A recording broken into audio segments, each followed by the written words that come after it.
Good evening all and welcome to another video on All Hail the Ale. It's Friday night, which means it's alcohol-free beer night. And the beer we're going for tonight is a bit of a mad one. It's this one from Mash Gang. It is Unlucky Charms. And it is a cereal milk pale ale. And as I'm sure you can tell by the artwork and the name, it's kind of loosely based on the Lucky Charms cereal. And it says on the side of the can that it features vanilla, HBC 630, Froot Loops, party rings, ice gems, and rainbow drops as your adjuncts. So yeah, 4 super sweet adjuncts with a bunch of vanilla and HBC 630 just for shits and giggles. And it does say on the side as well, you asked for it, you got it. It's barely even a beer. So if you're thinking about complaining about it on Untapped, stop it right now. Seriously, put the can down. Well, we shall see. Shall I complain or not? It goes on to say, we take an outrageously thick oak cream base with no bittering hops, slamming some vanilla, dry hop with experimental hop HBC 630, which is complex and fruity, with sweet fruit and berries like raspberry and cherry, along with the candy-like esters and lactones, giving creamy notes of peach and banana. Then we condition it on Froot Loops, party rings, ice gems, and rainbow drops. It's still totally vegan as we managed to avoid lactose and gelatin. Yay! So, you've got the makings of a seriously sweet beer, which could go against me. Now, as we all know, I love my beers bitter and quite hoppy. This one bucks the trend, and I really am taking a gamble because I bought a full case of 12 direct from Mash Gang, the link for which hopefully will appear in the description below. So yeah, if there's still some left, which probably not by now, but you never know, grab some to try it, see what you think. So yeah, awesome artwork, awesome description. Will it float my boat, or will it be just a case of unlucky for me? Let's find out, shall we? Let's get it out into a glass and see what we think. So it's been served nice and cold from the fridge, and as usual, we're going to serve into my AF Beer Club glass. The pour is redonkulously pale, which I expected. I knew it anyway from seeing pictures.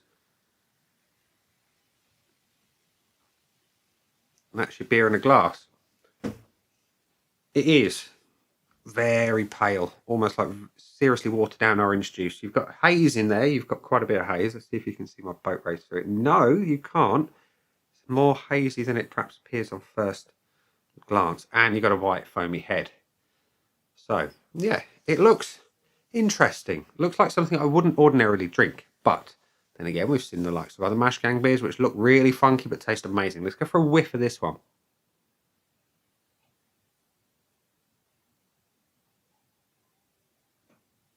That is mad. It is utterly bonkers. It is sweet. It is fruity. It smells like... I'm getting a little hint of banana. Something slightly tangy. I'm getting creaminess. That's coming from the vanilla. There is that berry-like note. It's kind of indistinct to my nose which berries, but there's a berry-like note. And there's just an overwhelming kind of sweetness, and there is something almost zesty. Anyway, it smells nice and sweet, which for me could be a bad thing. Let's find out, shall we? Cheers.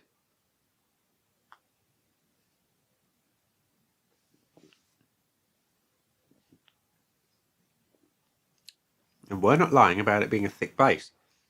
It is deceptively heavyweight in comparison. It's not heavy, but it's kind of a medium, and it's got a superb mouthfeel. It's silky smooth, almost like drinking milk. That kind of consistency.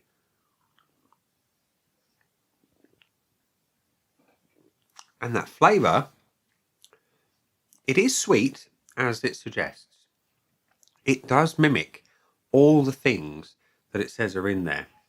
You've got that kind of marshmallow type flavour going on from the vanilla. You've got the sweet fruits from the ice gems.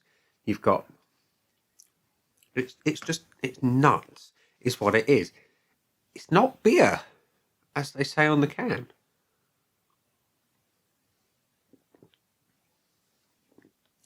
It's not beer. But yeah, I'm getting a bit of banana. I'm getting a little bit of peachiness. I'm getting a little zest on the back end. And I'm getting those, it is a strawberry note that's coming through now that I was getting on the nose. The more I taste it, the more it's like a like a sweet strawberry thing.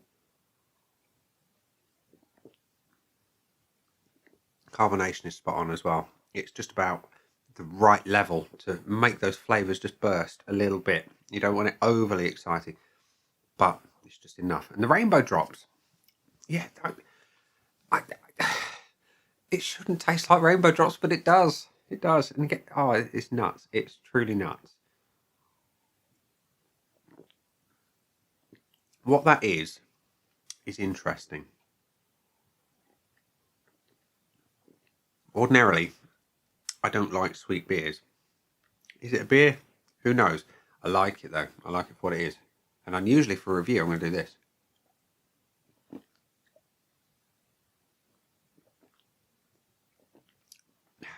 Okay. So we finished the glass. Let's give it some points, shall we? But before we give it some points from me, we're going to go to the aid memoir of Untapped, which says that Unlucky Charms has had 80 check-ins and an average of 3.45. Which, I think it's a low number of check-ins. There's a low number of check-ins and a slightly low score. I'll be honest. My scoreboard of joy is currently void of anything. The usual 5 pillars plus the 3 extras. We've got the looks, the aroma, the body, the taste, the finish, the value for money, the buy again, and the bonus point. So, let's give it appearance points first of all. Pour the rest of the can, shall we? So, we have an interesting looking beer. It's very pale. Like I say, almost like watered down orange juice. But, you know, it is what it is. It looks like a mash gang beer. It's not the normal colour I'd go for, but it works. I would like it a little darker, but that's just personal preference. But it's good. I like it. I'm going to give it the 0.75. The aroma does exactly what it says on the tin. You've got the berry notes, you've got the vanilla coming through, you've got the adjuncts creeping through. And it's weird. I get the rainbow drops more on the flavour than I do on the nose. I get the ice gems on the nose.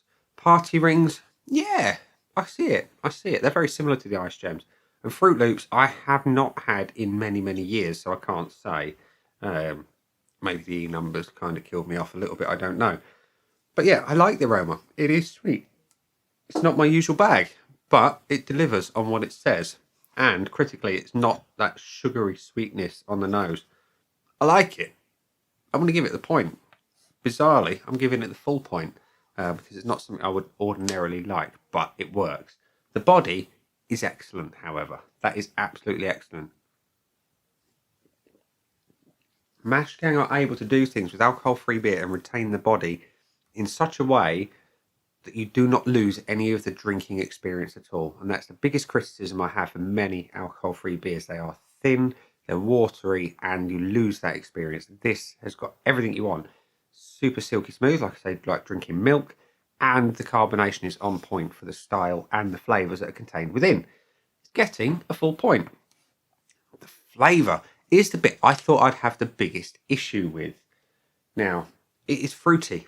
There's no getting away from that. You've got the flavours of strawberries. You've got the general berry-like notes in general. You've got a bit of peach. You've got a little bit of banana.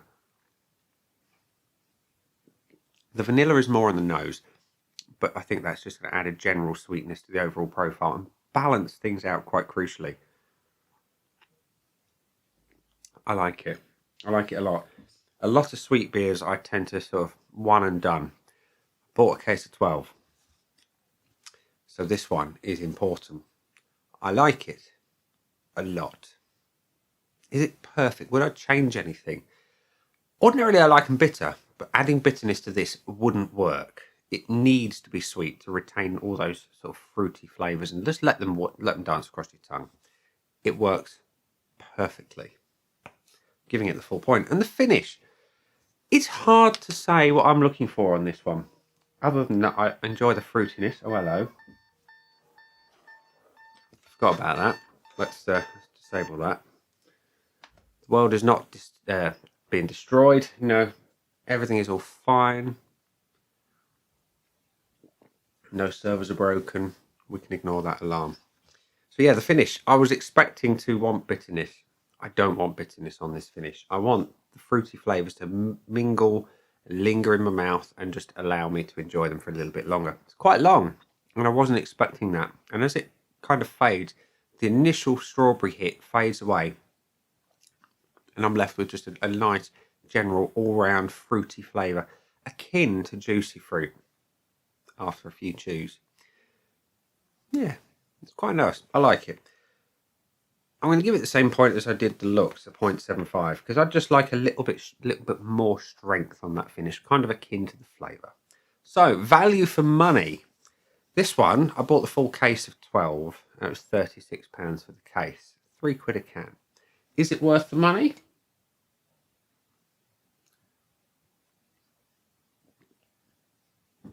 For what you get, for an absolutely bonkers beverage that you're not going to find anywhere else, I think this represents value for money.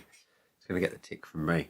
Buy again. Now this was the bit I was most nervous about. I was fearing getting to the end of this one and saying, no, I wouldn't buy this one again, and be left with a case of 11 more and not want to drink them.